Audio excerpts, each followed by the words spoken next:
And if you could please unmute yourselves while we go over the pledge of the UNIA. And you can repeat after me. I commit my body, mind, and spirit. I commit my body, mind, and spirit to the protection, defense, and security to the protection, defense, and security of the red, black, and green. of the red, black, black, and green. I dedicate my life I dedicate my life to the redemption of Mother Africa To the redemption of Mother Africa and to the liberation of our scattered Black children. and to and the to the liberation liberation of of the scattered Black children.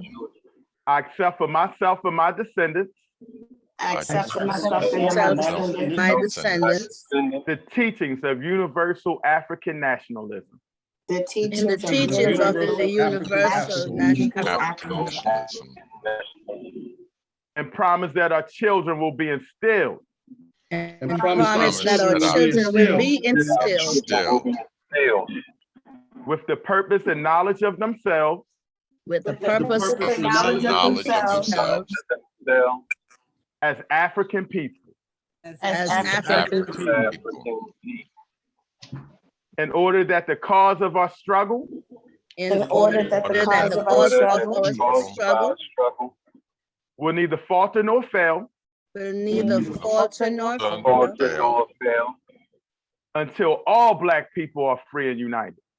until all Black people are united. free and united Under one God, under one God, God, one aim, one aim, and one destiny. and one no destiny. destiny. Race first, family. Race first. first.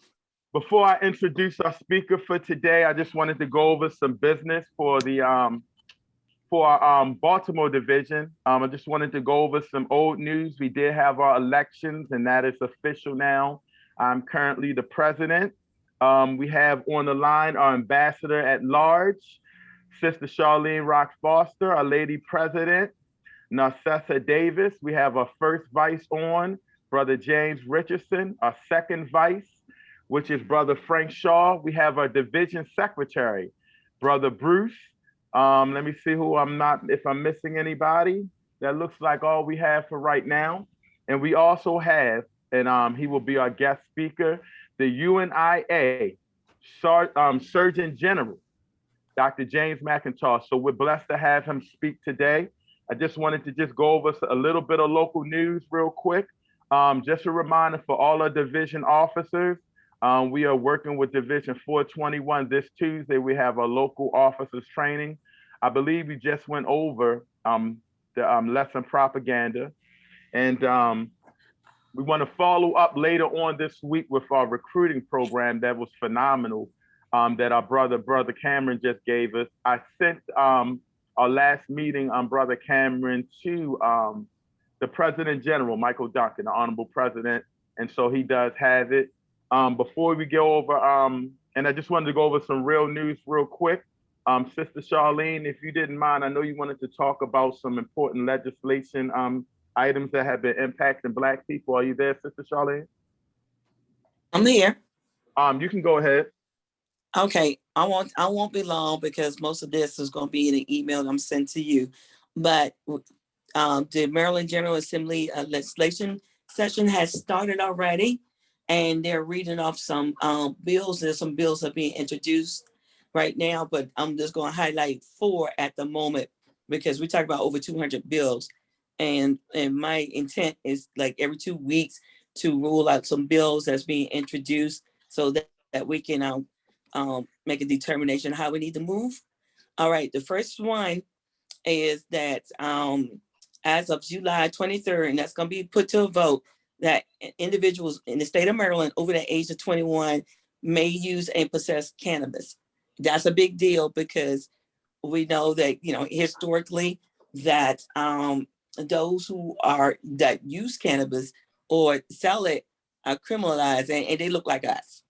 And now that's been legalized, you have people that don't look like us that's profiting off of this. So a while back, our people were being criminalized for using and selling cannabis.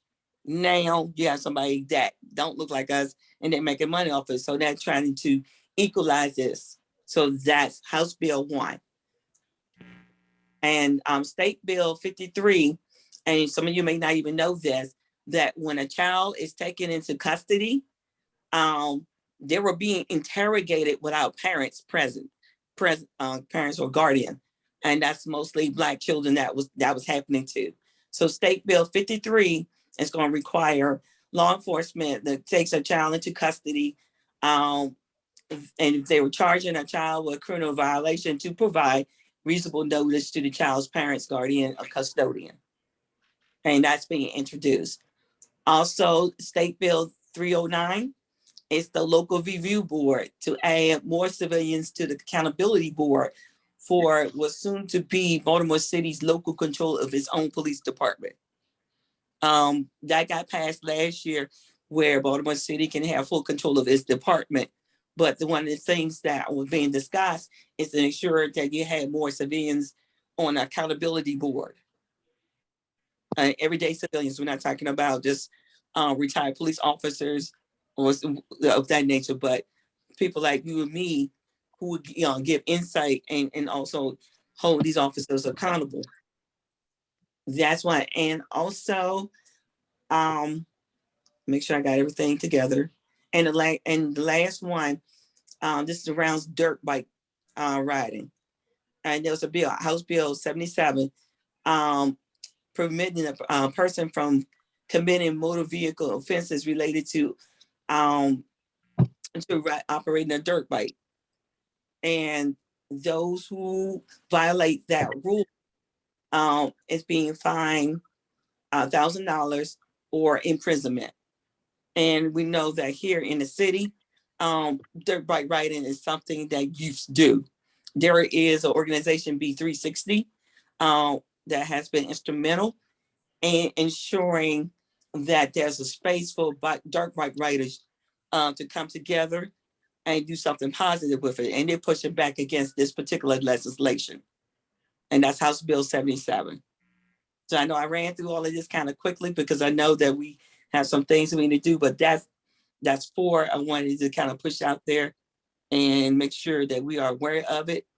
And to go to the website, the Maryland General Assembly, you can plug in those numbers, so you can be able to pull it up and you can see the full bills that's being introduced.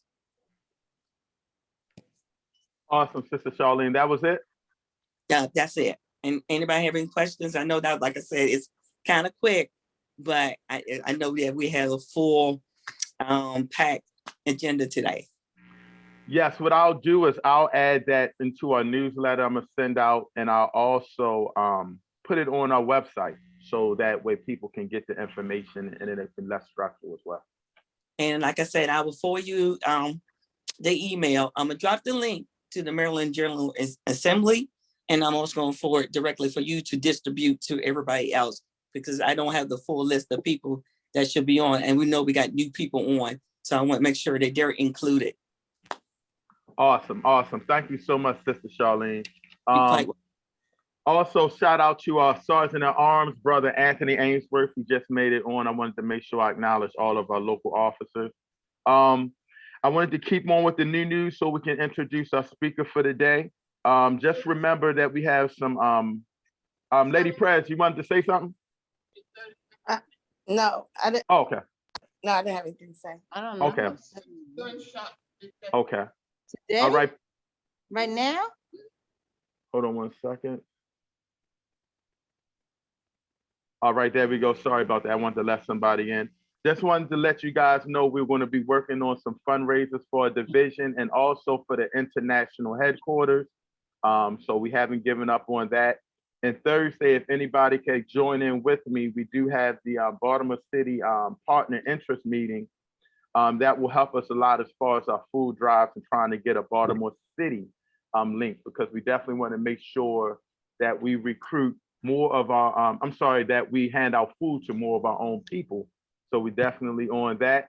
And then we're going to just keep pushing our new recruiting for new members.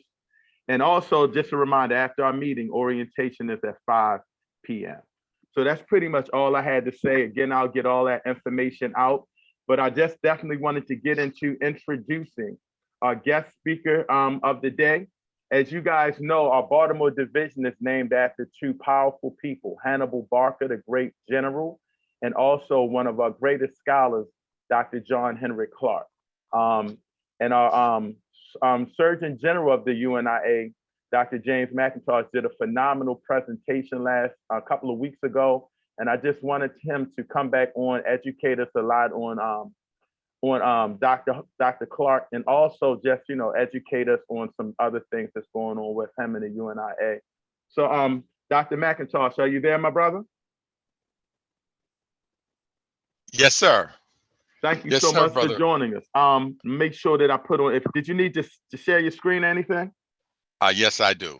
All right, you should be good to go. Let me know if you have any And problems. would you also make it share the sound? There's a button up top if you hover. Maybe it'll do it. Let's see. If people can't Okay. hear me when we start, then I'll know that it's not sharing the sound. Sounds good. Okay. So let me share the screen first. Yeah, I should have entire screen. That's good. Share. Okay. So. Okay. Can people see a PowerPoint? Yes. Okay, great. All right.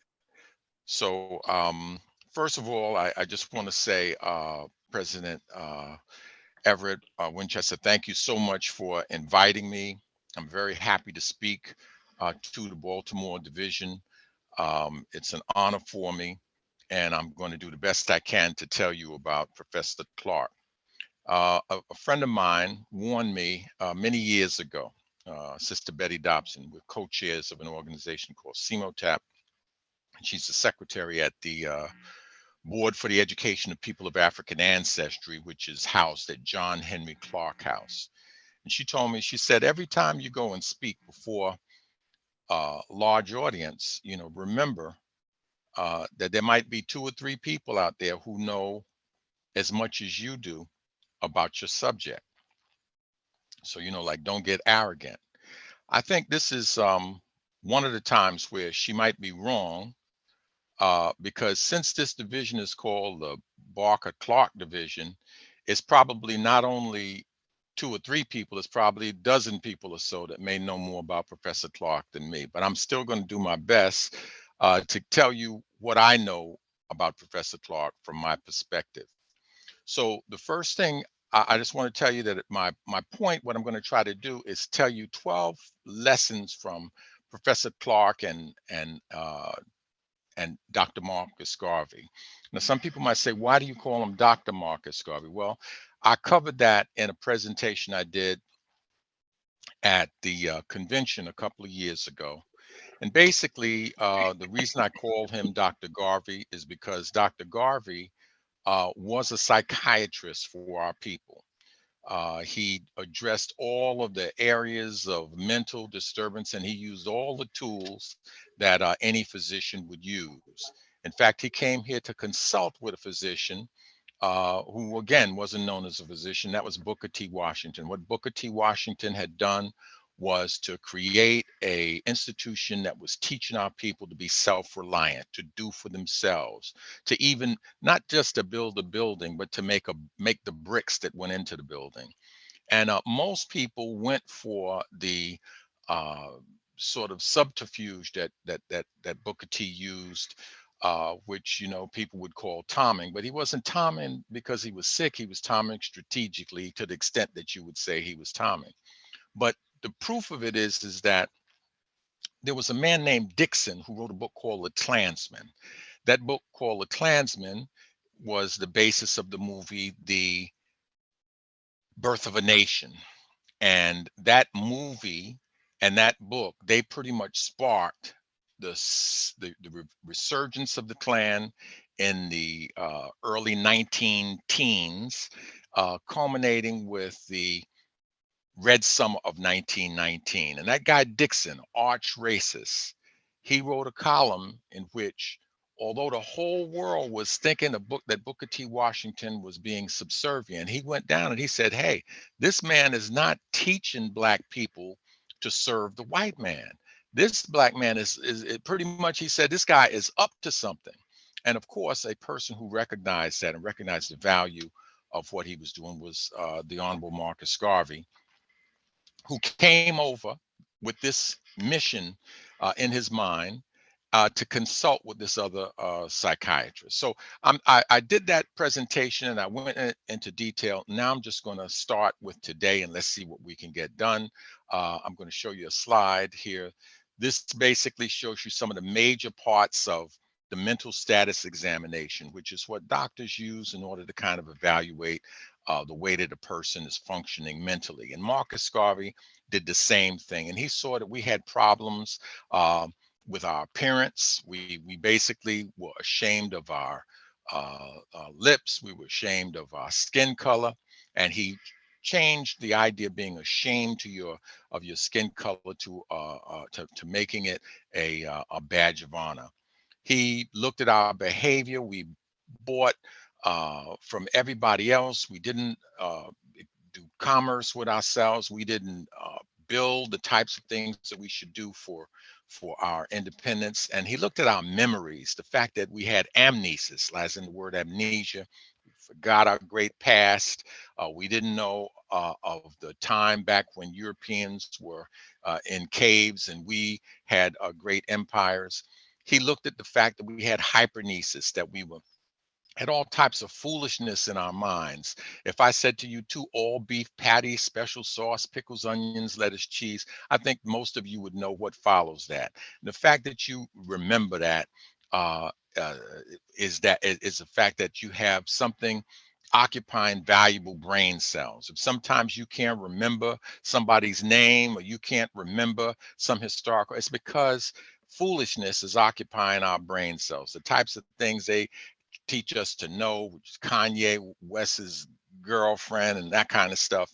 That's hypernesis. Now, this is another condition called paramnesis, and that's when you remember something that never happened. The example I gave, and this is going to be the last thing I say on this, is when you leave out of your house in the morning and you get to work, and then at lunchtime you look, you don't have your wallet. You say, "Oh my goodness, I don't have my wallet." You search all around, you think you lost it. People say, "Well, maybe you left it at home." You say, "No, I didn't leave it at home because I have this little ritual I do. When I take it out of my drawer, I put it in my pocket, I pat my pocket, and when I lock my door, I always pat my pocket again." So I did that today, and I know I don't have it. But then when you borrow some money, you get some lunch, you go back home, and where's that wallet? It's right there in the drawer. You never took it out of your pocket. You never patted your pocket. You never patted your pocket again at the door. You remembered that, but it didn't happen. And the example I use of paramnesis that we suffer from is this false history that Europeans give us. We remember Columbus discovering America. We remember Carlton Heston and the Jews building the pyramids. Marcus Garvey addressed all of that stuff. And my point today is that Professor Clarke was engaged in the same work. Now, with that, I'll start this slideshow and let's see. I don't know how you're going to tell me because I'm not going to be able to see, but I guess you can speak. If you can't hear what's going on, if you can't hear the narration, please say something. Okay, so we're going to start from the beginning.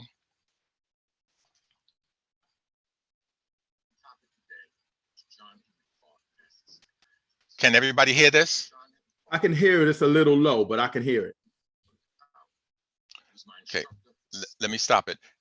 Up top, did you put that? Did you press the button that said share sound? Let me go back to it again. So Okay, you hover at the top, and where Uh-huh. it says more, you click more, and then you look. There'll be a button that says share sound. All right. I'm going to stop sharing for a sec. I'm going to actually do this down. You know what? It may be that I didn't share the sound. So let me. I'm asking you to do. Because we hear the sound. We do hear the sound. It just was low. Okay. Maybe you need to turn it up. Is all. Okay, let's see what I can do here. I want to share sound. Your screen sharing. Well, it's up pretty loud. So if you can't hear it, we're going to have a problem. I just want to make sure. Okay. I hate these little technical things that stop things, but I guess I'll just go back and hope that let me see, share. Okay. Share system audio. I think that might do it now. Okay. Let's go from beginning. All right, let's try again. All right.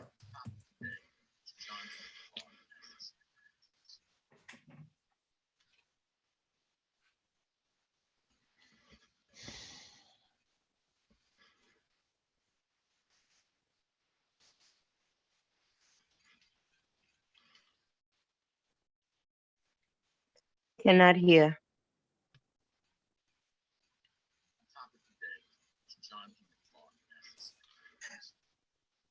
Down on the bottom left of the screen where the mute is, if there's a little arrow beside it, if you click on it, it gives you a lot of audio options.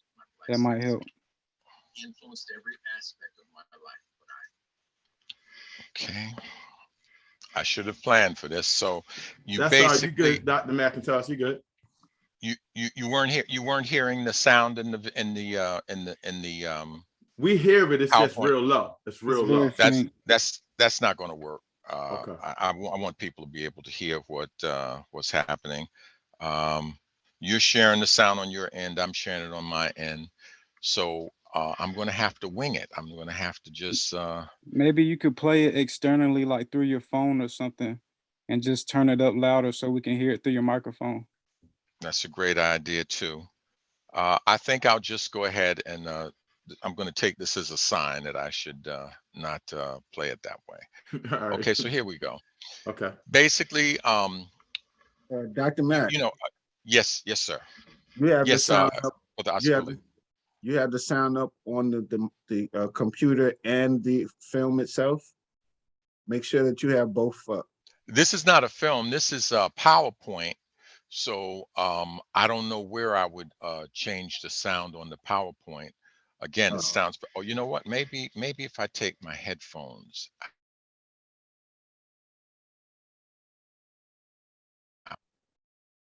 Okay, now you have to change the source because if you take the headphones out, we can't hear you. So you have to change the source to your mic.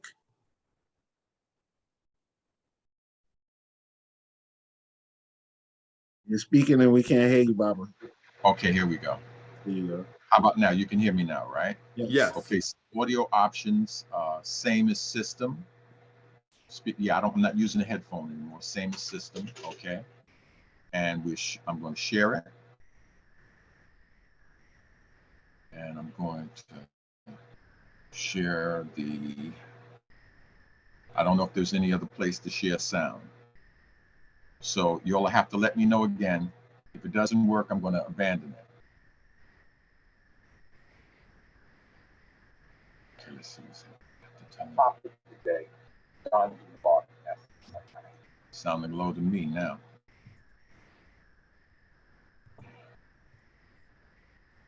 Last thing, look here. See what the sound is. Sound is up pretty high.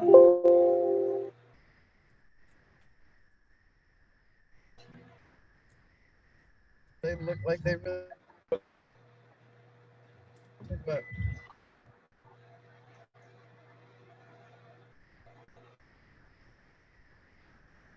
Okay, last effort.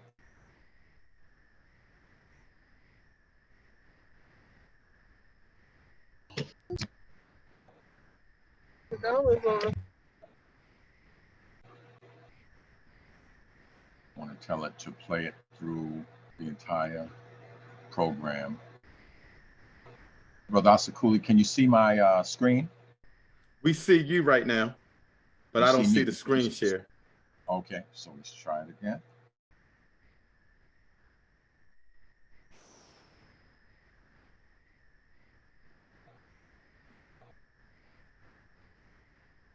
How about now? Do you see the PowerPoint? Not yet. Not yet. Okay. This is beautiful. Let's screen share. Stop that. Let's cancel everything and try it again. Screen share.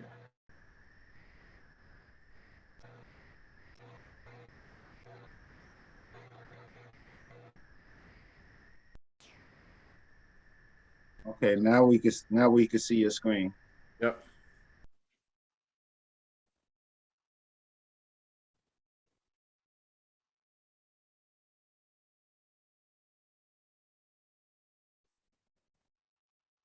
Our topic today is John Henry Clarke, Master Psychiatrist. Professor John Henry Clarke was my teacher, my mentor, and hero at Hunter College. He was my instructor for 16 of the credits I took in my Black Studies major. He influenced every aspect of my life. Our topic today is John Henry Clarke, Master Psychiatrist. Professor John Henry Clarke was my teacher, my mentor, and hero at Hunter College. He was my instructor for 16 of the credits I took in my Black Studies major. He influenced every aspect of my life, what I named my children, where I live, where I work, everything. My daughter's named Asantewa because Professor Clarke taught me about the warrior queen Asantewa. My oldest son is named Tyari.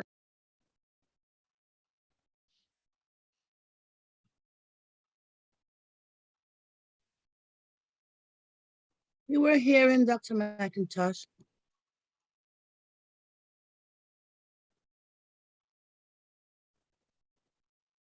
We can't hear you speaking right now, Mr. McIntosh. But we heard you just a while ago, though. You're muted, brother. Got to take yourself off mute.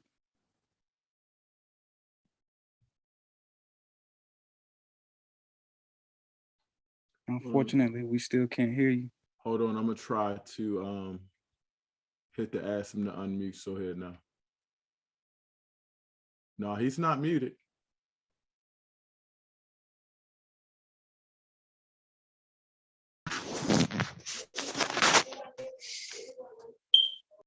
Dr. McIntosh, can you hear us? Because we're sharing. How about now? Can you hear Yeah, me now? We can hear you. Yes. Okay. So Yeah, the sound was good, and then you must have did something. When it's cut off when you were talking about after how you named your children. all right.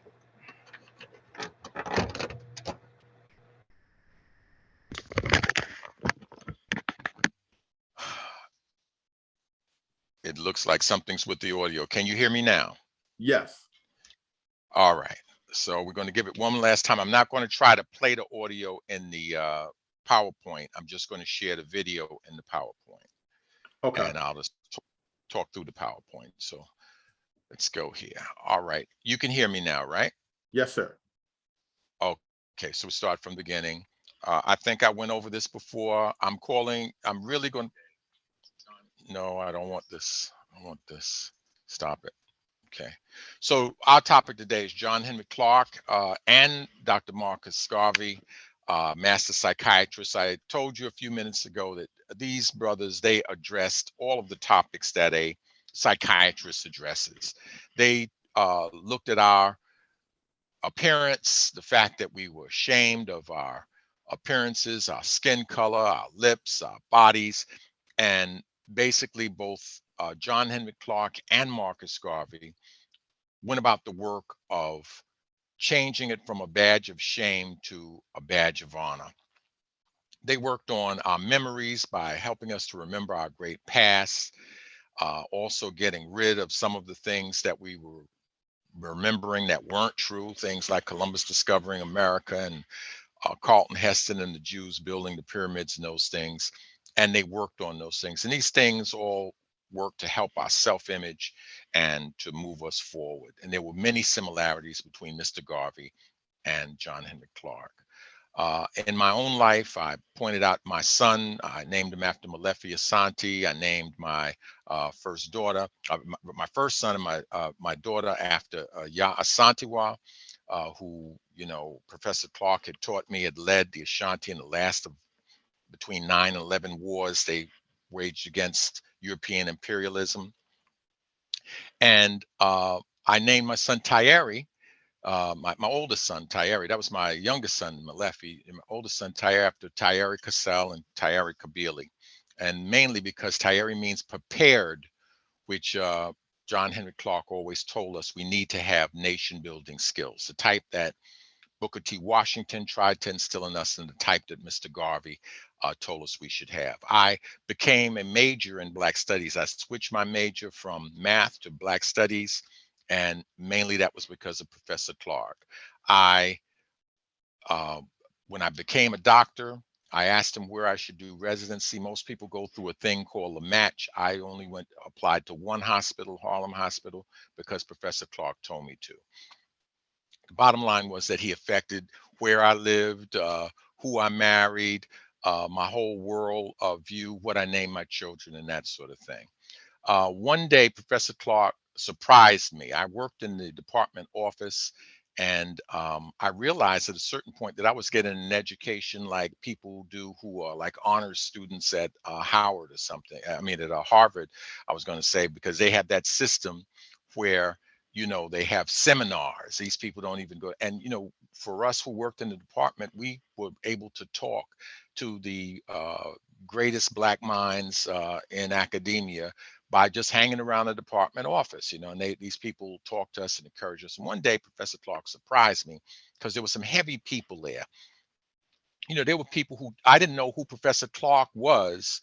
They basically just told me, look, stand over here, stand in front of this door, look ugly, because I had just gotten back from Vietnam. So, you know, I was more muscle than mental. But over the time, in the course of that struggle to bring Professor Clarke to the college, the struggle to get a Black Studies department, my consciousness was raised. But I was by no way the brightest bulb on the tree at Hunter College. There were people that would, like I said before, they knew all about our history. They were heavy. And Professor Clarke asked me to go to a conference to represent the students in the department that the education department was holding.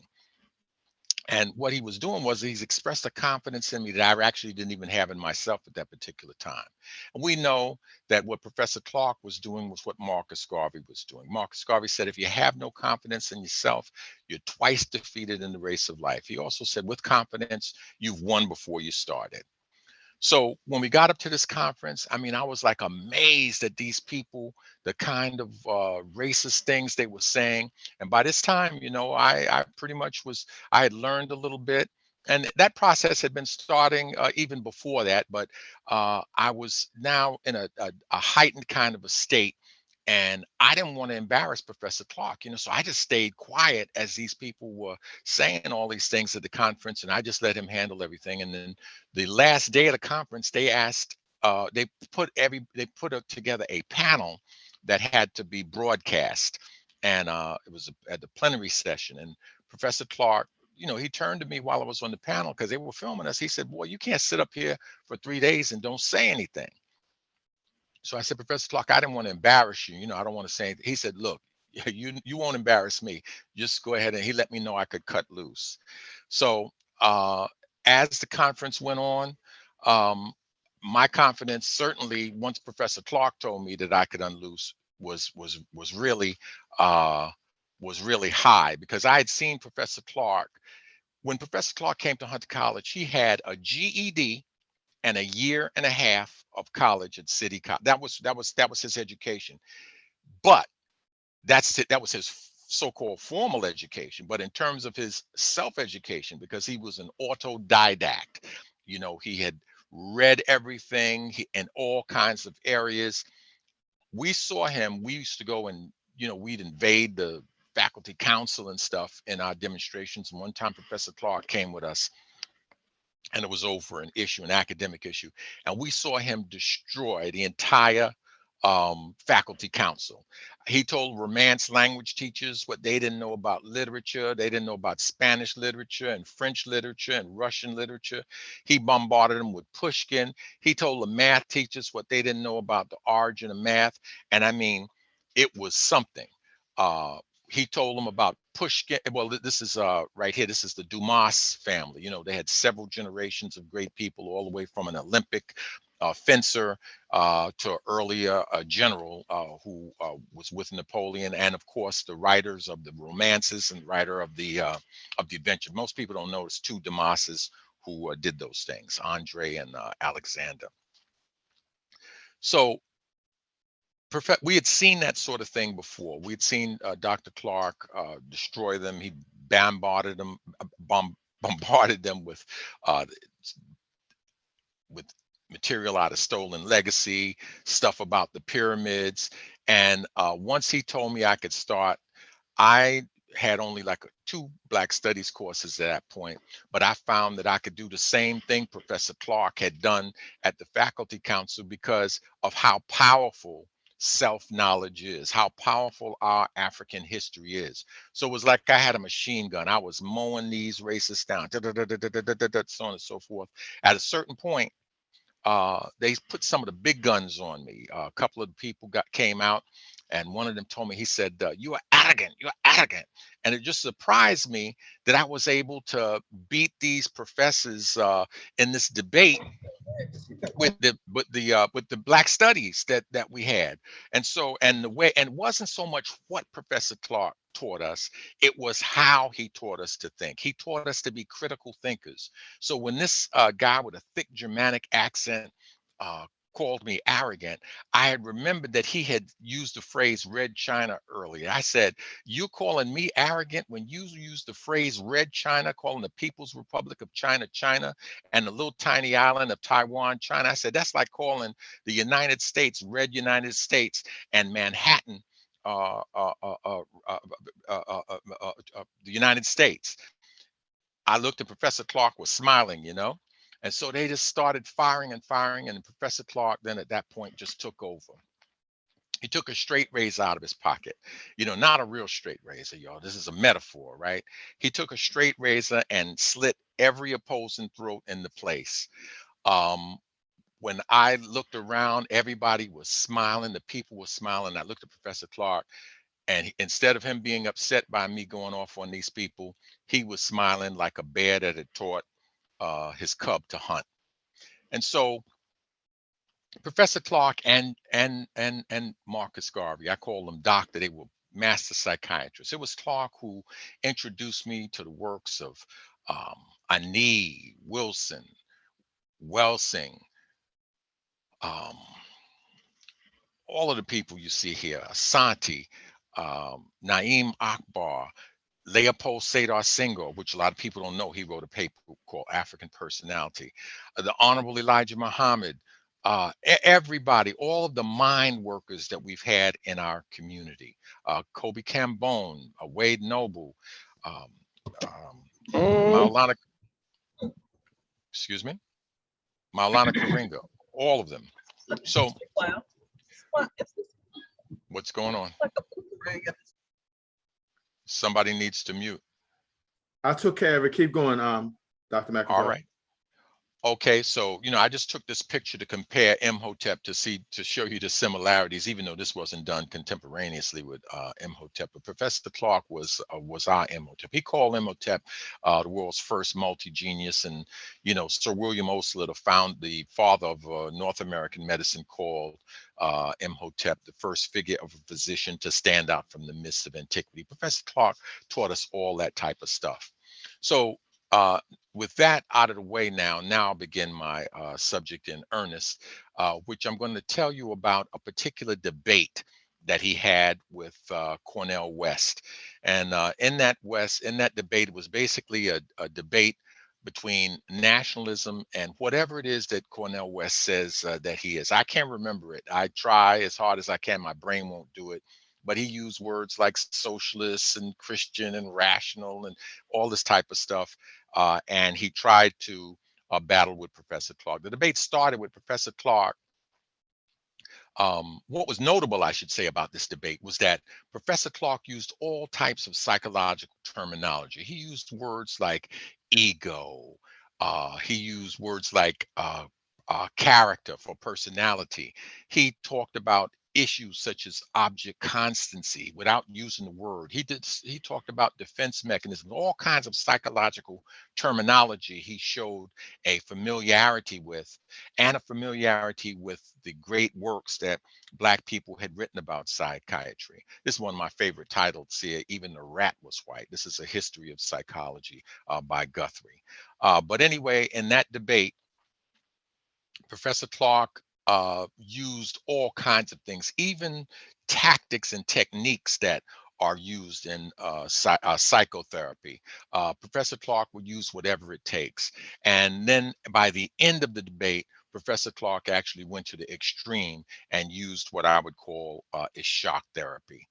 Now, it really wasn't a debate, because to compare Professor Clarke and Cornel West is really ridiculous. Professor Clarke had already told us, or I should say later told us, in his infamous debate with Mary Lefkowitz, because this was long before that, the anti-Afrocentrists. He said, "I only debate my equals, all others I teach."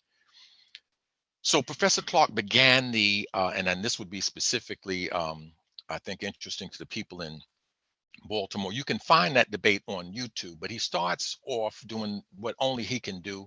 He started going through European history all the way from the Punic Wars up to the modern day.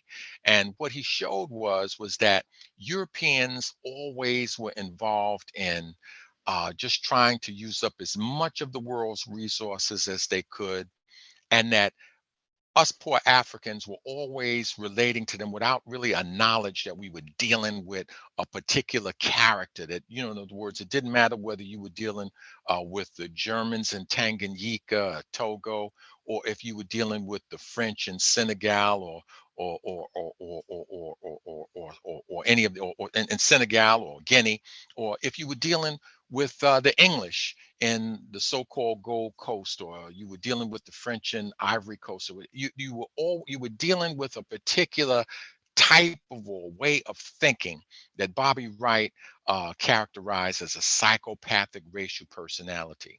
And this personality tries to use as much of the world's resources as they can, and they do it by exploiting us. And it goes all the way up to the current day. But Professor Clarke did this masterfully, talking about various issues in history. He covered the vicious burning of the Christians by the Romans. He covered the slave trade. And as he did it, he would use certain psychological terms. I mean, he explained rationalization, showing that Europeans, instead of saying that they were slaving and murdering and raping and doing all of these things, they said that they were saving souls. Professor Clarke showed that that wasn't only in ancient times, that it just came all the way up to the present. And in this, he was illustrating a concept called object constancy. Object constancy is the ability to understand that an object remains the same, even if they appear different. You know, if you take a ball of clay, you roll it out into a long snake-like, that's still a ball of clay. It's the same amount of clay. If you ball it up, it's still the same thing. Professor Clarke was talking about this issue of object constancy and object identity. He was talking about these concepts as he talked about the history. And the basic issue that Professor Clarke wanted to illustrate was that the Europeans were going about power, and that people like Cornell, who feel that they're going to form these alliances and coalitions with other people in order to get what African people need. Not to say that you shouldn't have alliances or coalition, but to think that you're going to get all you need from these participants in an alliance or participant in a coalition. Professor Clarke said, hey, you form an alliance in order to get what you want. At the point that it's not serving you anymore, you leave it.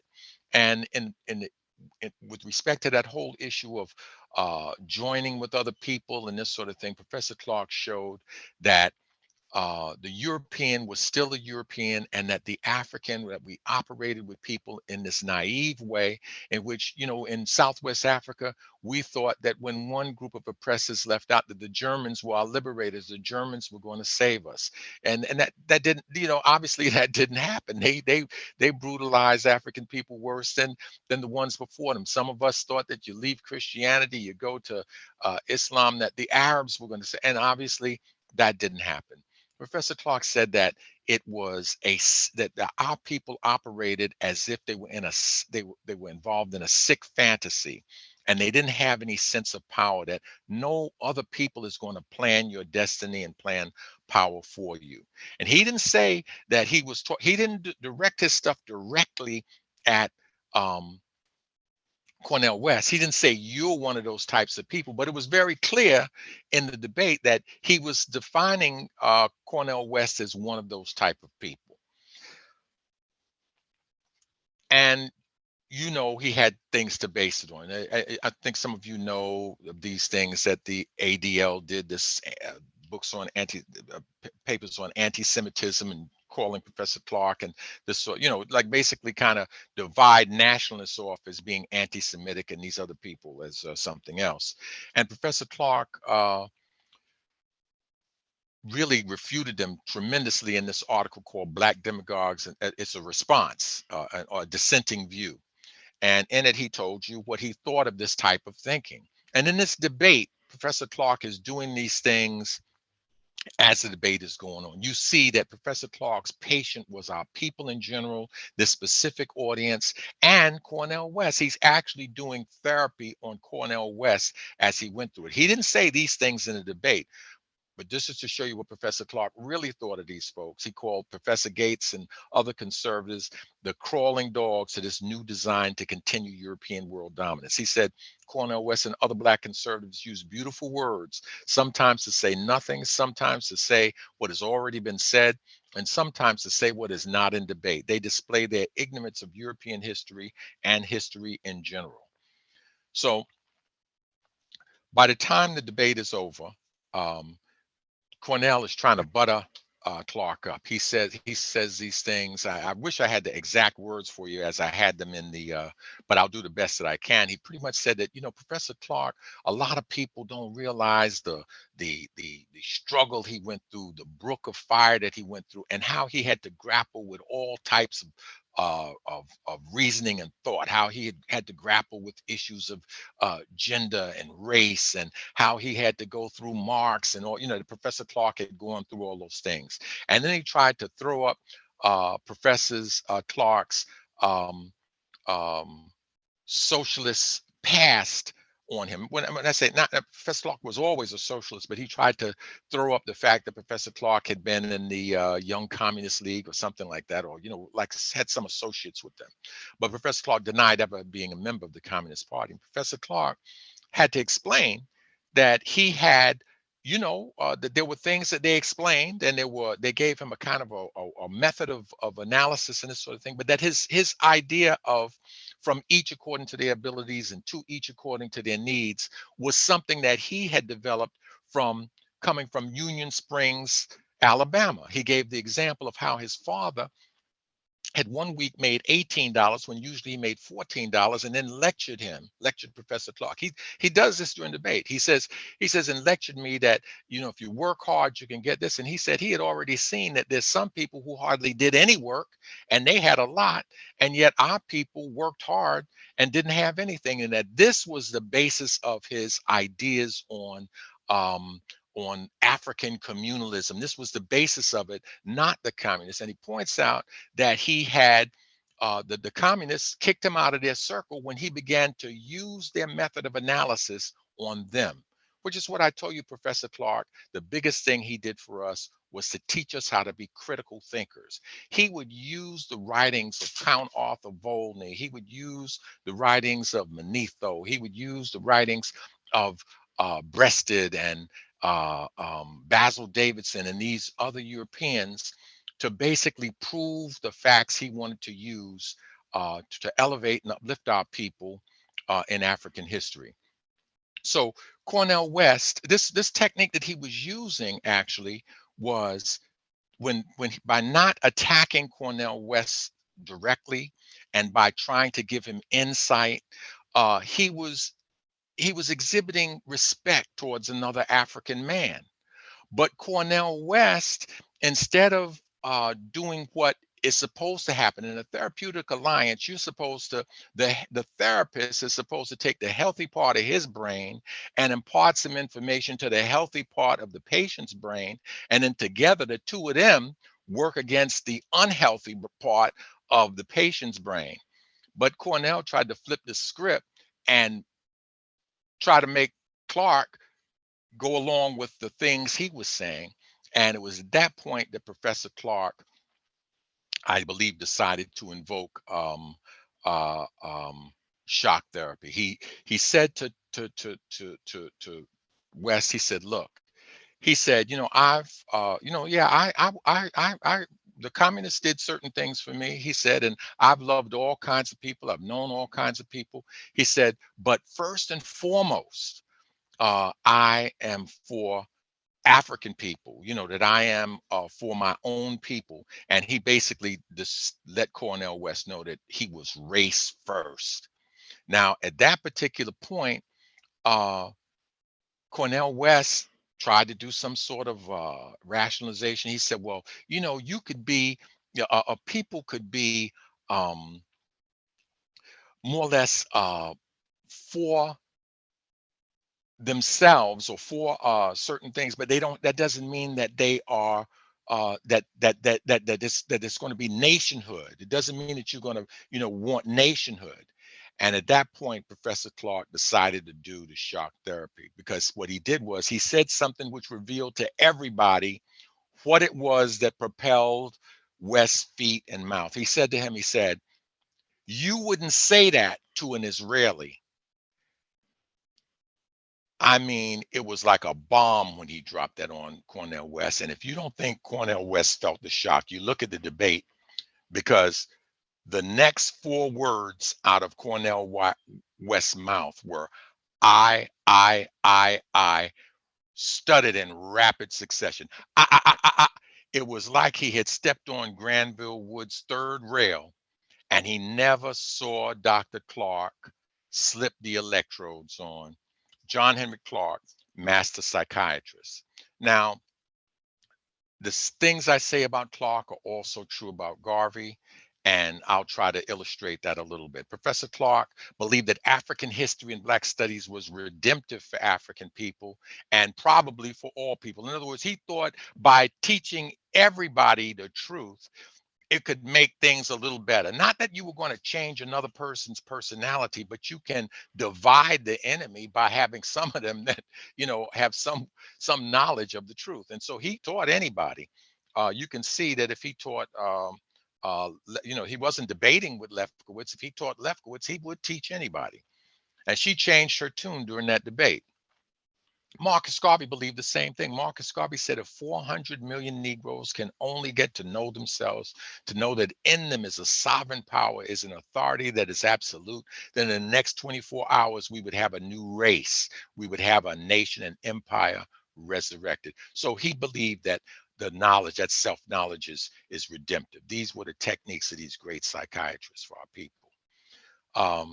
That's Mary Lefkowitz. I said, clearly, if he taught these people, he would teach anybody.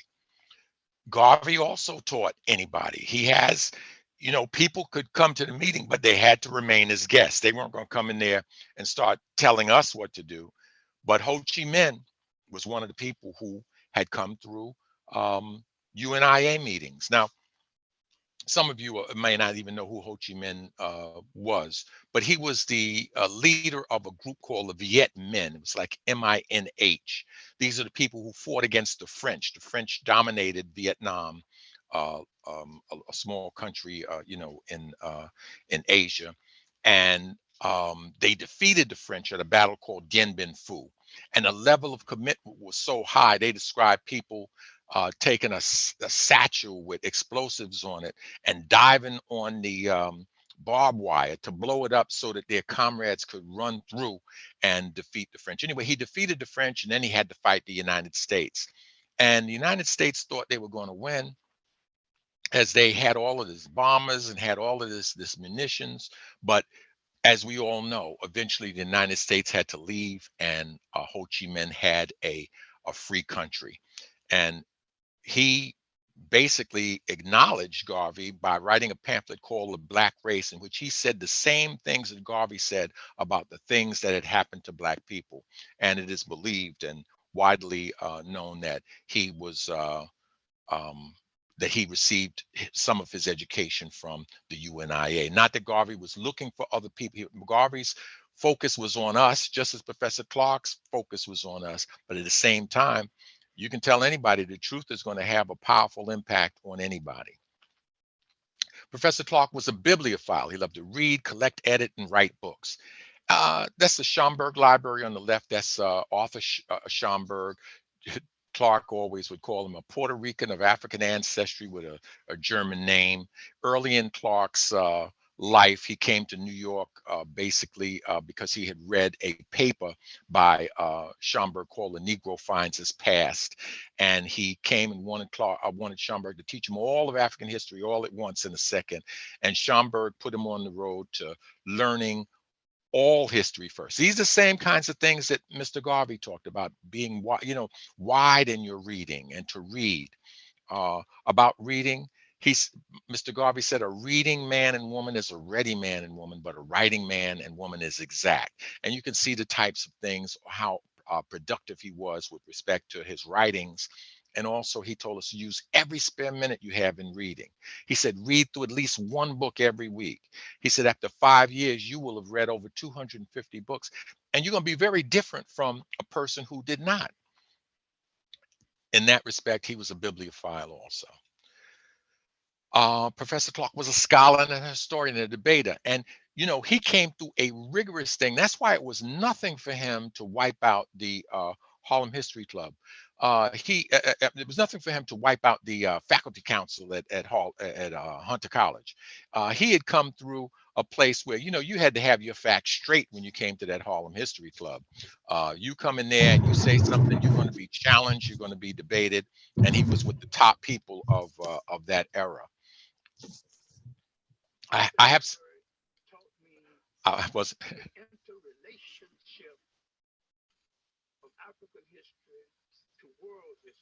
Can you hear that? I hear it. It's very low though, very low. Shh, quiet.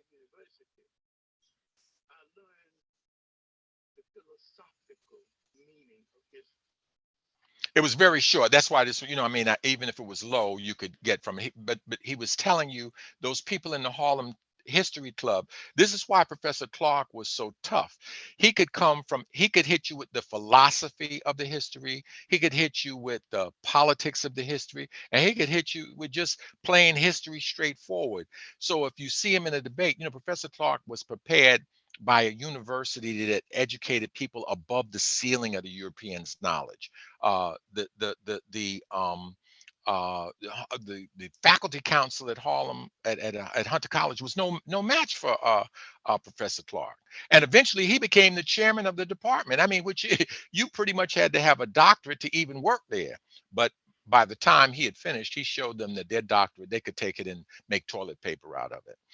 Marcus Garvey, Professor Clarke was a historical figure, and Marcus Garvey was also a historical figure. In fact, here's a paper by John Henry Clarke that was published in the Black Scholar, also in a magazine called Transitions, which came out of Uganda, about Marcus Garvey, the Harlem years.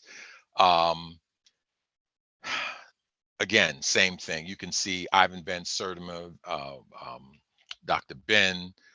There's Ralphie from, I forget, I actually can't even remember his real name, but from Good Times, they're all there with and Gil Noble. Hey, Dr. Mcintosh, Okay. Are you sharing photos? Because we don't see them. You haven't been seeing slides all this time? No, as soon as you started saying pictures, I just sent you a message. I'm like, we don't see any pictures, but you're flowing very well. You sound great. You're giving the knowledge. No, this is horrible, man. These pictures were everything. You didn't see the pictures when I was talking with the. No, you was just flowing. We all into the conversation. Keep going though. Well, I thank you.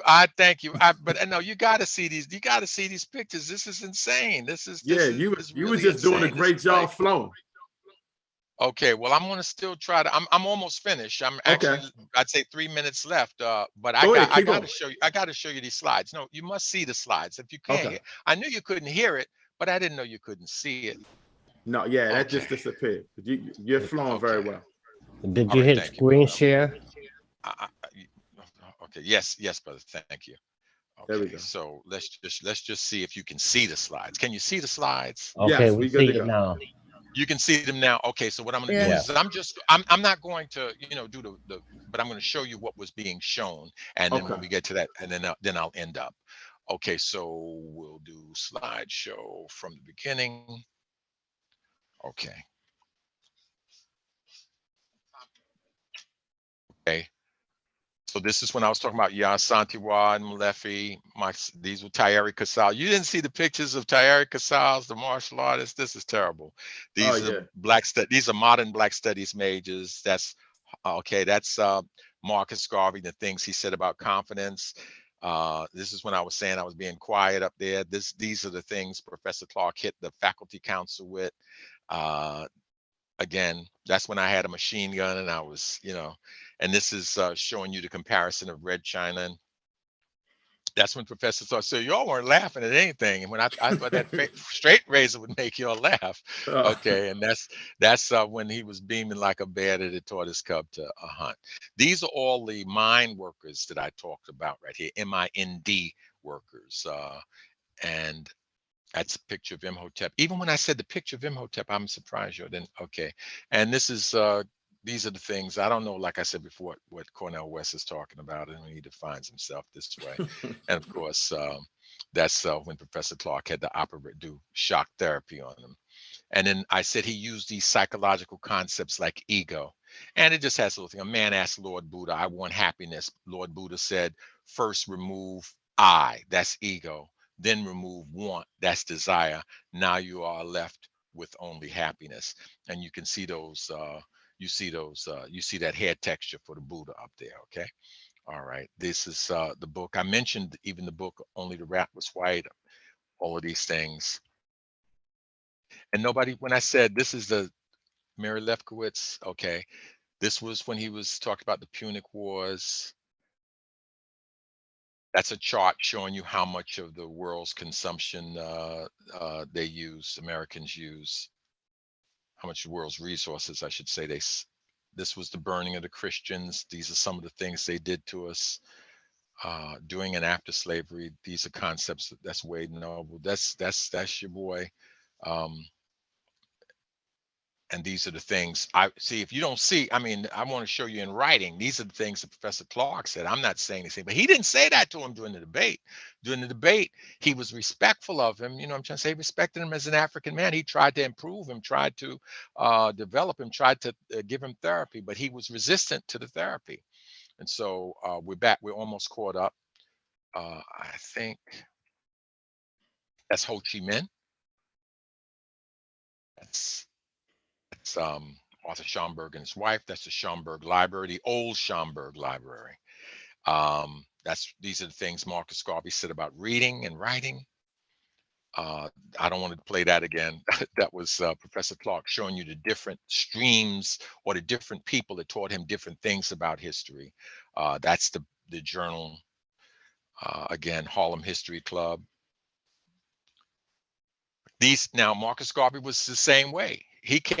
These are the people, these are just 8 of the people who wrote or edited at the Negro World newspaper. And I'm sure everybody here, if they've gone through the orientation course, know who all those people are. He was the editor of Freedom Ways magazine. You can see names like Du Bois and Alice Walker and these people, but it was Clarke who made that journal international in scope and tried to introduce Pan-Africanism to them, and he was the contributor editor. John Henry Clarke came from the class that could be called the peasant class and never forgot it. Now, in this way, he differs from Mr. Garvey slightly, in that Mr. Garvey came from a little bit more, higher on the economic scale, but his concern for our people was with the poor and with the working class. That Mr. Garvey and Professor Clarke shared in Professor Clarke always told his classes that a revolutionary that takes power by armed struggle should never take off those fatigues. He always praised Fidel Castro as such a leader. And you can see that our leader, Mr. Duncan, is over there farming and stuff in Liberia. They still willing to get their hands dirty and work with ordinary people. Now, like Marcus Garvey, Professor Clarke was an activist and organizer who had experience as a Harlem street corner orator. Mr. Garvey did that also. Dr. Garvey did that also.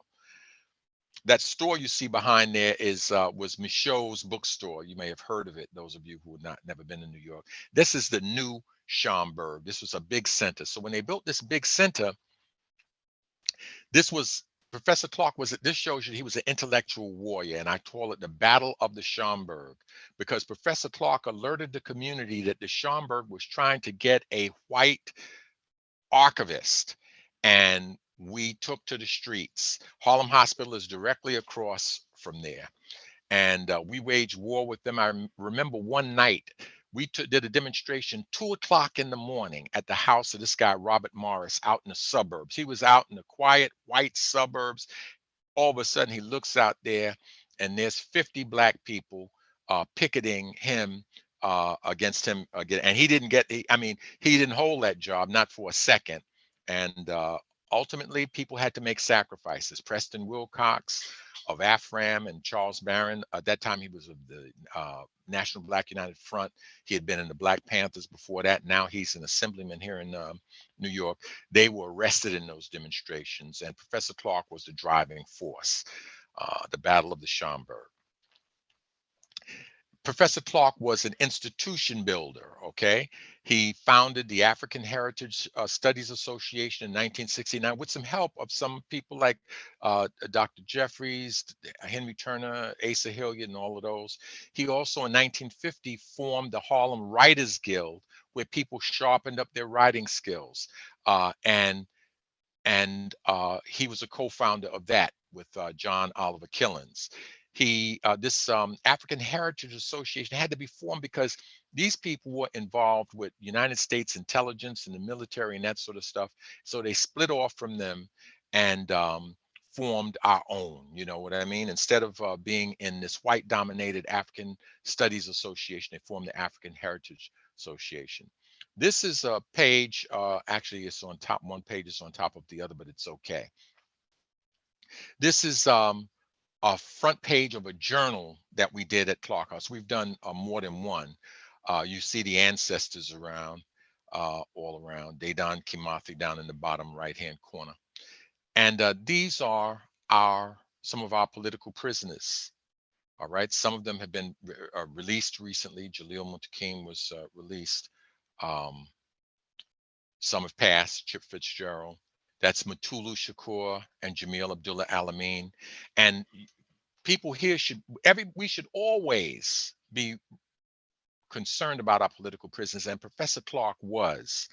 Jamil Alameen should have a special meaning here in the Baltimore chapter because it was in Cambridge, Maryland, where, you know, he said the things that caused them to accuse him of inciting to riot. Dr. Mutulu Shakur, the acupuncturist, who's both of these men, by the way, have been at Florence Federal Center, and Jamil Alameen was put there not because he had committed a federal crime, but because they had made him the head of the Islamic, a lot of the Islamic prisoners, and because they felt he was a security risk. He's got to go to this maximum security, the only maximum, you know, a level 6 maximum security prison in you know, in the United States. And I really didn't mean to go off on that so much, but the bottom line is Professor Clarke was very concerned with our political prisoners. And I want to point out 2 things to you. He went on a road trip with one of the Hunter students who was also a Black Panther to go see Eddie Conway. And he was with a couple of people and they had saved up their money. Professor Clarke at this point is 71 years old. And they saved it so they could get him a room or so that he could take a round trip plane. And Professor Clarke demanded to rough it. He went on the road with them and they went on a 3-day trip to do this. And he also describes Professor Clarke doing a fundraiser at Dunbar High School. And so Professor Clarke was very committed to our political prisoners.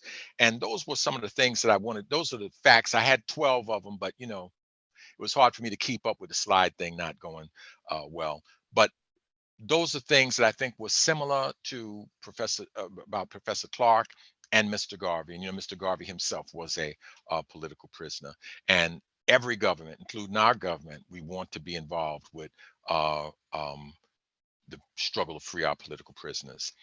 So that's it for me today. I hope I didn't take too long. How long did I go with all those mix-ups? You were fine actually. And Okay, I well, just want to commend you because you did a phenomenal job without the slides. So you thank you, definitely brother. had me very attentive, and I learned so much more about Dr. Clarke just on your presentation alone.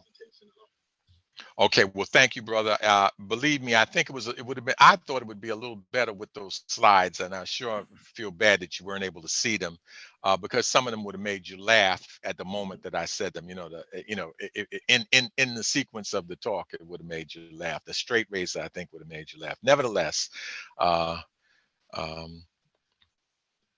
it was done, and I'm glad that if it was okay. But I said before, I know that many here may know more about Professor Clarke than me, but I had Professor Clarke for 16 credits in undergraduate school, and he was I used the word mentor back in that, but Brother Quadro, Dr. Gallman is here, I see, and so I'm going to say he was a Jegna to me and my family.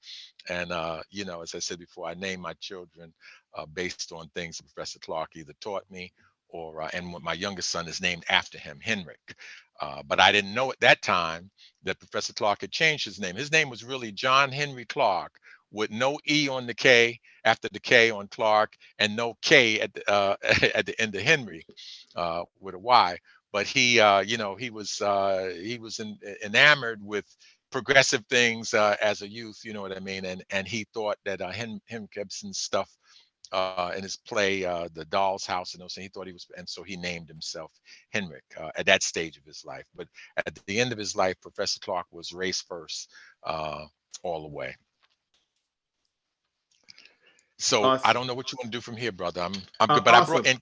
in case people tried to ask me questions I didn't know. They have a game they play, like in med school and in law school. My son was telling me it's called Stump the Chump. You know, you get a guy there and you're gonna ask him. So I knew this was not an ambush, but just in case it was, I brought two intellectual hitmen with me. I brought Professor Leonard Jeffries, and I brought Brother Raymond Dugue, and they know more than anybody I know. So. If you have some questions I can't answer, I'm sure they're going to help. In fact, they will say their own things. Awesome. Well, hopefully they like to say a few words. Dr. Jeffries, would you like to say anything? Are you still on? Yes, brother. I'm stupefied. Dr. Mack just did a fantastic, unbelievable presentation with or without the slides. And so thank you, Professor. the slides, that's phenomenal. That's something. What he did has to be packaged and made available to tell the story of this great brother leader of ours. So, Dr. Mack, I mean, every time you step out to do something, it's even greater and greater. It was extraordinary. Oh, wow. Dr. Jeffries, thank you so much. That's too much for me, man. That's but these headphones aren't fitting over my head anymore. Let me take these off. Dr. J, I also, while you speaking, Dr. Jeffries, you know, people in our division, I'm sure everybody else just wanted to make sure we told you also happy birthday. Because I know your birthday's coming up and they're doing something tomorrow. I'll send out a link. But I wanted to wish you, Bob, a happy birthday as well. You mean so much to us. Well, thank you very much. And I've moved past the birthday stage. So for me, it's going to be a year. In other words, January 19th was the official birthday. A day is not enough. I hope to be over this year or whatever period of time I have left to try to emulate what Dr. Mack did, using the physical image, using the psychological, using the historical fact. I mean, that's just so brilliant. And he does it with a smile on his face, even with the difficulties technically. So that's a lesson for all of us to learn. Dr. Clarke would be extraordinarily lifted to see one of his tiger cubs, Dr. Mack, as well, because he was that way. He took all of us and gave us this enormous platform to move through the world with power and dignity. I mean, the stories that I have of him are so extraordinary. And here's a guy who didn't have all these degrees and PhDs, but he had more than that. He had real knowledge and real experience. And then he took us. He took us everywhere. We were his tiger cubs in the real sense of the Garvey metaphor that we use. I mean, he didn't go anywhere by himself. If he went to do something important, there we were. I'm meaning taking us to Barranquitas in Puerto Rico. And we went there at night and for a think tank session. And when we woke up in the next day and I saw the hills that we had to climb to get up into these heights. I mean, I almost wet my pants. I said, we were endangering our life, but he took us there so we could be in this special mindset. And then he took us to Washington, D.C. after that to challenge some of these other scholars. Then he took us to Jamaica to take Marcus Garvey's book to Jamaica. They had been banned. And then after Jamaica, we went to Trinidad. He took Eric Williams's books to Trinidad. He had banned his own books in Trinidad. And so we went there with him. I mean, the story of the brother's greatness and how he linked up with other great Africans like Nkrumah, and how he took elders like John Jackson, who didn't go into a classroom to get education. He was self-taught, but he raised him up and then he put him on a pedestal for us. And he said, these elders need to get jobs. And so those of us who headed Black Studies programs and whatnot, we were able to hire. John Jackson, I hired as a visiting professor who usually gets 1 year. I hired him for 1 year, 2 years, 3 years. That added 3 years to his greatness to bring in the message to our people. And then when we finished with that, then we sent them to Chicago. Our family in Chicago around Jake Carruthers and Andy Thompson and the rest of them, they took him and he was there for 3 years. He had 6 years at 2 great centers of learning, New York and Chicago, in his 90s.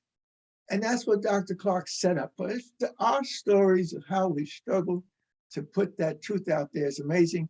And now that we have this imagery that Dr. Clarke, we can actually see him with the people. I picked up a book just today, and that book was Dr. Ronald Walters, and Howard University, great scholar. But again, he was one of the tiger cubs that we went around the world with Dr. Clarke. And with me, it was special because he said, look, you speak French. Most of us don't have that ability. So you've got to check onto Diep's great book, Civilization and Barbarism, and you have to take a year off and go back to Europe and translate it. I mean, he didn't apologize or hesitate. This is an order. You know, you are the one that speaks. I said, Dr. Clarke, we just have a big program of Black Studies in 79 and 80 and 81. We have all these conferences. So I can't cut myself loose until 82. He said, that's good enough. 82, you go to Europe, and I did. And for 2 years, I helped get the Diep book translated. Finally, it was too deep for me because it was science and whatnot. So I got a $30,000 grant, $29,000 grant from the Black United Fund. And we let Brother Yalenge, our brother from the Congo, complete the work that I had initiated. I mean, the story is unbelievable. And then to go to Ethiopia and to meet with Emperor Haile Selassie at an international conference of Africanists. The white folks try to keep us out of their association. And it's good that they did, because it really was a CIA operation. And they didn't want us in. So we said, if we can't be in, we'll form our own organization. So we formed the African Heritage Studies Association to be an opposite model from the African Studies Association. And the next big conference was in Addis Ababa. So what happens? We go to Addis Ababa, not just one or two of us, 25 of us. He took 25 of his Tiger Cubs, the men and the women, the James Turner, the Len Jeffries, the Ron Walters, the Shelby Lewis, and we went and did battle to these giants who controlled Africa for the US government. And so magnificently, James Turner, warrior, I consider myself a warrior, and the others, we had an internal battle and an external battle. In other words, we were fighting for equality in the African Studies Association, which they had to give us, especially since we're in Ethiopia. And the emperor was so glad to see us young Black scholars. But then we were smart enough to analyze what the white scholars were doing.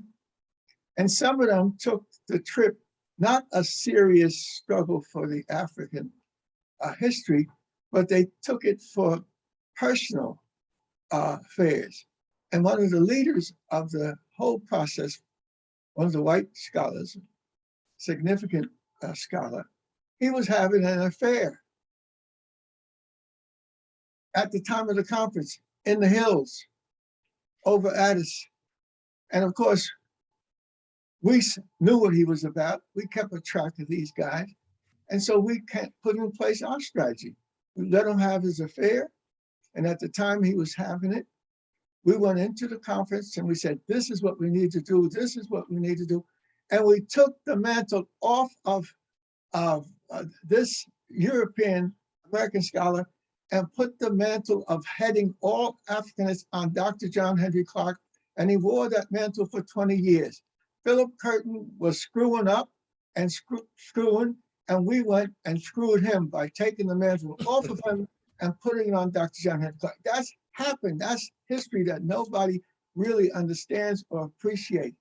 And the emperor, when he met Dr. John Henry Clarke, he met 250 people in the throne room in Addis. And he stood there with great dignity. And he shook the hands of everybody that came. When Dr. Clarke came into the throne room to meet the emperor, it was as if two beams of light had come together to raise us to higher consciousness. I can still see it and feel it. And then the emperor, after he did this formal thing with all of the people that came, including the white folks, he had a private session with us for about 3 or 4 hours. So Dr. Clarke brought the history alive and really helped us, all of these Tiger Cubs, including the sisters, do great work, head institutions, become the key figures in movements. And so what Dr. Mack just did in bringing all those imageries together and those histories together, we need to have that replicated by others, including James Turner, who has he's retired from the Cornell Black Studies program, but it is one of the most complete in the world. It not only has the classroom component, it has a special library that they named after Dr. Clarke.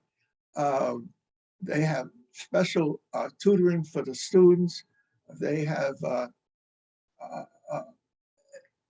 a classic program was developed and it was insulated from being attacked and destroyed. We try to do that installation too, but City University was run in good measure by the Jewish community that considered it their own preserve. And we said, no, move over and we're gonna have a space in this public university as well. And so Hunter and Queens College and Lehman College and City College were the upper levels of the system. And then the lower levels of the system, meaning the junior colleges, Medversion, and those schools, we combined it to service our New York school population. So Dr. Mack, you set the pattern. We've got to figure out how to take these images, these historical moments, and work them together. And so fortunately, we have this technology that's available. We need to use it. I personally, as a way to finish up what I want to say, I am the product of our struggle. In fact, my mother was a Garveyite. I was born on her father's birthday, January the 19th, 1937. He was born January the 19th, 1888. Both my mother and my grandfather were Garveyites. And they expanded that. My pattern was Booker T, W.E.B., and Marcus Garvey. And so as a youngster, we were given our material books and whatnot. We couldn't read them, but we knew that these were a part of the tools that we would use later. And then so happened that Garvey's presence for me is very important because we're here in Teaneck, New Jersey. And my wife and I, educators, she's was the first to go to Africa in 1960. I went in 61. She has her PhD from Yale, and it wasn't easy, but she worked hard and got it. I got mine from Columbia. And of course, I had to work hard also. But when we left this house, when we leave this house for a walk, we walk out the door and walk 4 blocks down the street. And then 4 blocks down the street, we turn at Hamilton and we go a couple of houses in, and that was the home of Marcus Garvey Jr. And his wife, Jean, would come to the door and look out, and she would see Rosin and I on the porch, and she'd start yelling, "The Jeffries are here, the Jeffries are here." And then they would open the door, and we would be there for several hours. And then after that, we would walk back to our house. So to be with the Garvey son, and to have also having our parents experience Garvey as part of our world process of understanding who and what we are, it's enormous. Hopefully, we can get some of these this imagery and this package, like Dr. Mack just showed us. Hey, Dr. J, before we let you go, I wanted to bring in someone you know very well, Brother Raymond Dugue. He wanted to get in and just flow. We have our first assistant PG of the UNIA. Brother Raymond, are you there? Yes, I am. I've been enjoying this. You know, I'm transitioning between offices, but I couldn't miss our Surgeon General. I mean, Dr. Mcintosh and I are like lifelong buddies, but believe it or not, I've known Dr. Jeffries for 40 years. Can you imagine that? Time flies. We had Dr. Jeffries on our show on Monday, and it wasn't enough. I mean, you know, during the 80s at City College, it was the center. You name it. In 83, Maurice Bishop is assassinated and overthrown. 84, Reverend Jackson ran for president. When Reverend Jackson came on the campus of City College, that was electric. But I think the finest electricity was when Tomas Sankara came on the campus. Dr. Jeffries was on fire. All Dr. Jeffries had to tell us, give us the word, we would have gone out and killed everybody in sight. I mean, we were all hyped up. I mean, this was when Dr. Jeffries was still, and is still the youngest, baddest Black man in America. We had a great time. But anyway, I've enjoyed the presentation, listening to Dr. Jeffries as always, but Dr. Mcintosh, you brought it home. This is why you're the Surgeon General. I mean, that's right. I thought this was a Garvey class. You brought it home, Dr. Mcintosh, and I send you praises and honor, and I'm glad to be an African with you. Race first. Race first, Brother Raymond. Before I pass it back to Dr. Mcintosh to close us out, I just wanted to let you know that, we love you in Baltimore. You were the first one to support us and get us a charter. And please just let everybody know about your book you have out.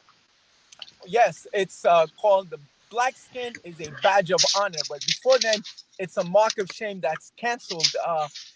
We've been working on it, and that was to teach at the Marcus Garvey Academy on the grounds of the Liberty Farm in Grand Bassa County in Liberia. So it's something that we've been working on, but it's basically an adult book. We've cloaked it as a children's book, but it's basically an adult book, and it's praising the works of the Honorable Marcus Mosiah Garvey.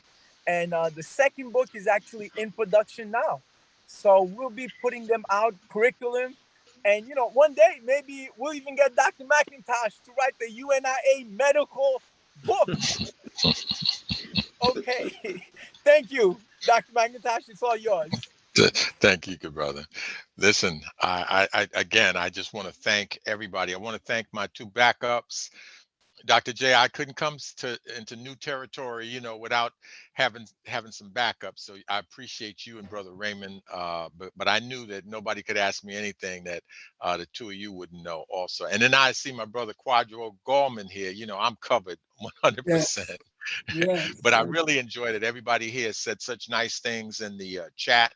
And I just appreciate the invitation and hope that hope that we all got a little something from it. And I thank you so much. Thank you so much, Brother Surgeon General. Before I close this out, our spiritual advisor, Chief Elder, just wanted to give some quick words. If you could make it like about a minute or two, Chief Elder John Henry, and then we can close out. Yes, Hotep and Blessing family, race first. Thank you, my brother Everett, for this opportunity as your spiritual advisor and teacher. You have some of the master teachers on this panel here. I apologize for my lateness, just chiming in. I had another previous engagement. We just had an ice storm here last night, early this morning in South Carolina, and a tree fell on one side of my house. So I was outside in the yard attending to that, but it's all as well. I got to wait till the ice go away before I can remove that part of the branch. So giving honor and respect to my brother James, this is my first time getting a chance to hear you speaking. A magnificent presentation. We definitely have to put this in the library for our youth as well. So this is very well documented. You are here to tell the story and share your divinely spiritual experience on this planet.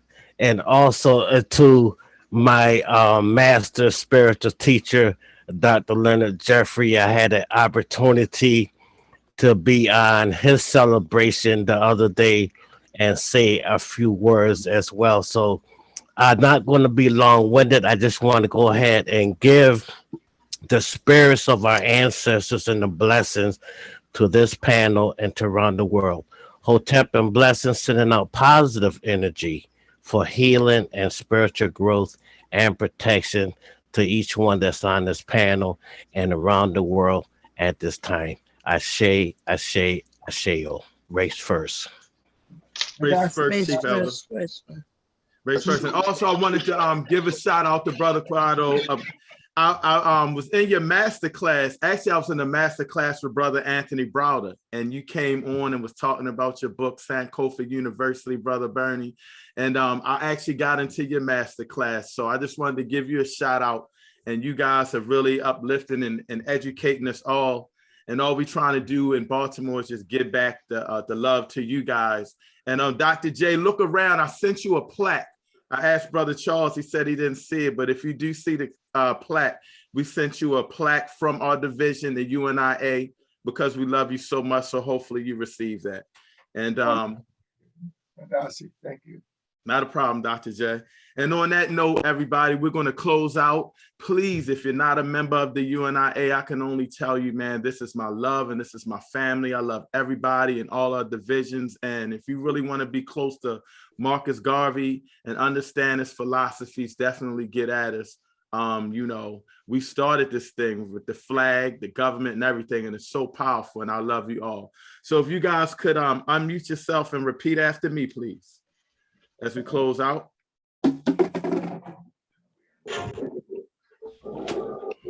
Africa. Africa. For the Africans. For the Africans. For those home. For those home. And for those abroad. And for those abroad. Thank you so much for tuning in. As we do in our Baltimore division, we always go out with the national anthem of the UNIA, the national anthem for Black people. So you guys can log out or you can stay on and listen. And again, thank you so much for tuning in. Thank you. It was wonderful. I say.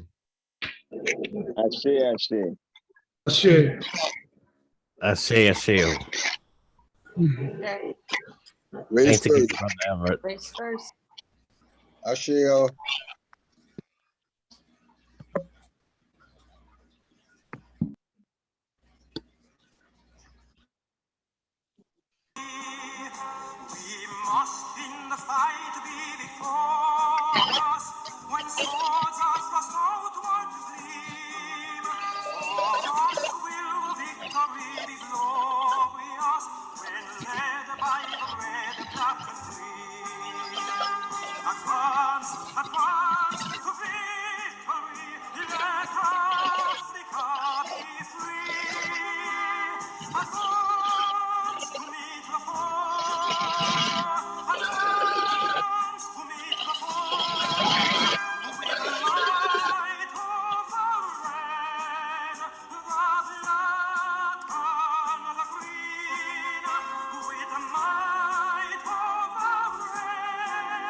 Race first, everybody.